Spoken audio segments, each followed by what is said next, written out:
Morning, everybody. In the words of one of my culinary heroes, Cajun chef Justin Wilson, how y'all is? I think he's long dead now, but he had a great cooking show. Everything Cajun you wanted to know how to cook, you could do it. Pastor Randy Fry here with 7 Minutes with the Savior from the sprawling media complex at Gower Christian Church. There we go. Timer is starting. Glad you're with me today. So, got into work this morning, and Missy, our administrator, and I are visiting, and she made a drive into North Kansas City yesterday evening, and she was just saying how quickly the trees have turned, how beautiful they are, and just like overnight it seems they've turned. And she said the trees were just saying, don't forget to look up, don't forget to pay attention. And I think that there's a double meaning to that, because in my prayer book that I've been reading lately through the Renovari Book Club, How to Pray, A Simple Guide for Normal People, Pete Grieg, we're talking about adoration right now. And he talks about the need sometimes for us to waken our souls, that when we're praying, that sometimes we just got to give ourselves a shake and give our souls a shake and waken ourselves up. He talked about the psalmist and how the psalmist would kind of make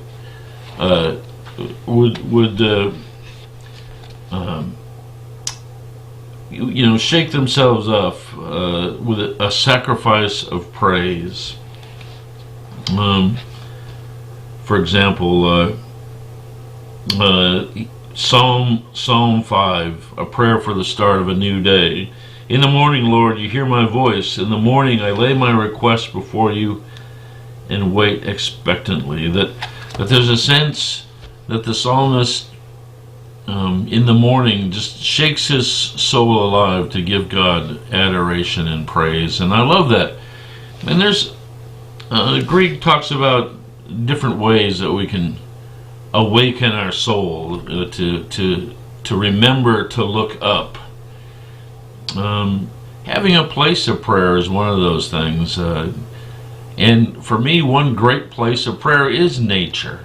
Nature is a very prayerful place for me, and when I go on personal retreats, it's usually to a place that's rustic, that's by the ocean. When I was living on the Gulf Coast, here I go to a retreat center, sometimes in Bonner Springs, Kansas, which is beautiful, just wooded area. And my back porch is a prayer spot for me. That's a place that awakens my soul. We've got our bird feeders back there, so there's nature all around. We've got our squirrels playing, once in a while rabbits, and we even an occasional possum. We've had a raccoon actually come onto our deck and looking at us at the dinner table at night. But that's what I love our house, particularly because it's kind of right on the edge of town, and the backyard is secluded, and we have nature coming in there all the time, and it reminds me to look up. It awakens my soul to God in nature. But there's lots of different ways Greg talks about waking our soul. Praying a psalm, music. Hey, there's another avenue for me, and I think it is for a lot of people, that music is an avenue to waken our soul, to stir our soul, and especially reminding us to look up to God and adore God. Here's one that's been a particular challenge, but I still think we're being successful at it. Worshiping with other people. It may not be in the same room right now, but collectively worshiping together is a way that we waken our soul. That liturgy, the course of worship, is another way that helps us worship. But I love this idea of remembering to look up, to shake our souls awake.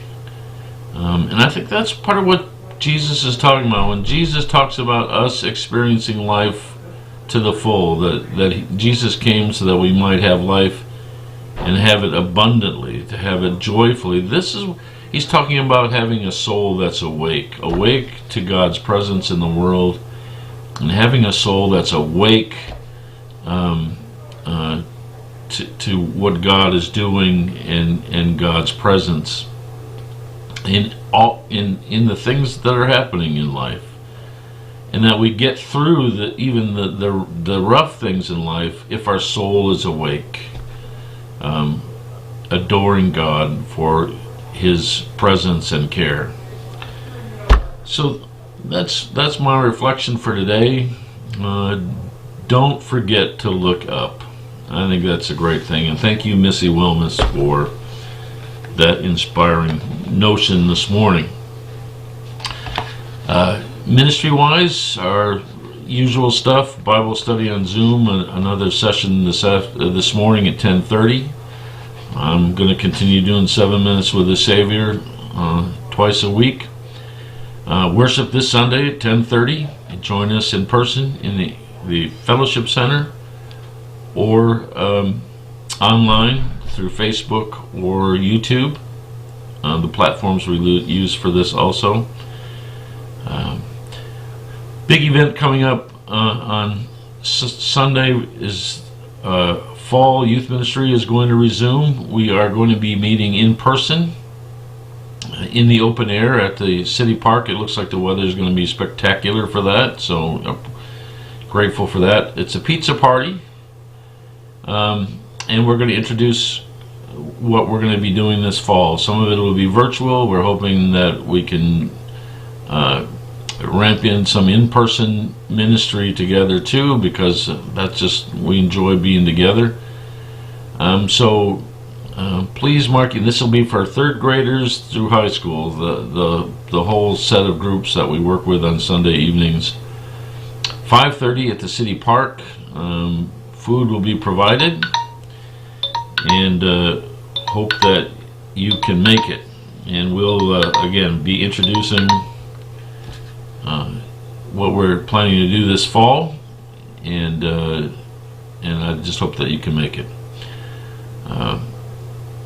One other thing, just you know that my son and I are Special Olympians, and there is a benefit cornhole tournament at the Easton Pub this Saturday. Registration starts at 12 noon, and the cornhole tournament starts at 1. You know, Special Olympics near and dear to my heart, and if you can make it, if you want to field a team, I think the entry fee is $30. It's not expensive, and it goes to a great cause. So Jesse and I will be there. We're going to be a team, so come and take us on. Anyway, God bless you all until we meet again, online or in person. I bid you peace.